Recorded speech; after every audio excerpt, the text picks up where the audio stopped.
একদিকে যখন লক্ষ্মীর ভান্ডার পেতে গেলে পরে তৃণমূল কংগ্রেসকেই ভোট দিতে হবে এমন কথা বা নিদান বা শর্ত যাই বলুন না কেন বেঁধে দেওয়া হচ্ছে শাসক দলের নেতা নেত্রীদের তরফ থেকে। আর তখনই একেবারে উলট পুরন একেবারে অন্যরকম ছবি দেখা গেল আরামবাগের খানাকুলে। সেখানে সাধারণ মহিলারা বিজেপি নেতাকে কাছে পেয়ে বললেন যে লক্ষ্মীর ভান্ডার নয়, স্কুল চাই।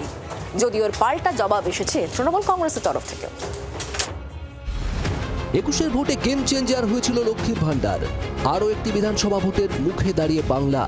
আর ভোটে বাজিমাত করতে শাসক দলের হাতিয়ার সেই লক্ষ্মীর ভান্ডারই। ভোটের আগে শেষ বাজেটে লক্ষ্মীর ভান্ডারের সরকারি ভাতা এক ধাক্কায় ৫০০ টাকা বাড়িয়ে দিয়েছে মমতা বন্দ্যোপাধ্যায়ের সরকার। তা নিয়ে যখন রাজ্য জুড়ে ব্যাপক প্রচারে নেমে পড়েছে শাসক দল, তখন ব্যতিক্রমী ছবি হুগলির আরামবাগের খানাকুলে। সেখানে বিজেপি বিধায়ক সুশান্ত ঘোষকে কাছে পেয়ে ক্ষোভ উগড়ে দিলেন মহিলারা। কোনো রাগঢাক না রেখে জানিয়ে দিলেন লক্ষ্মীর ভান্ডার চাই না, স্কুল চাই। শিক্ষক না থাকার কারণে স্কুল বন্ধ। আপনারা কি চাইছেন? আপনারা কি চাইছেন? লক্ষ্মীর ভান্ডার না স্কুল? স্কুল চাইছেন তো? তোমরা কি চাইছো? তোমরা কি চাইছো? তোমরা কি চাইছো? ভোটের মুখে তৃণমূল সরকারকে কোণঠাসা করার এই হাতে গরম ইস্যু হাতছাড়া করেননি বিজেপি বিধায়ক। সুশান্তের দাবি, শিক্ষিকার অভাবে গ্রামের শিশু শিক্ষা কেন্দ্রটি বন্ধ হয়ে গিয়েছে। ছেলে মেয়েদের কথা ভেবে তাই গ্রামবাসীরা দাবি করছেন স্কুল চাই। পাল্টা জবাব দিয়েছে তৃণমূল। সকল মায়েরা বোনেরা চাইছে যে লক্ষ্মীর ভান্ডার নয়, আমাদের স্কুল চাই। ছোট ছোট ছেলেদের একটাই দাবি, স্কুল চাই।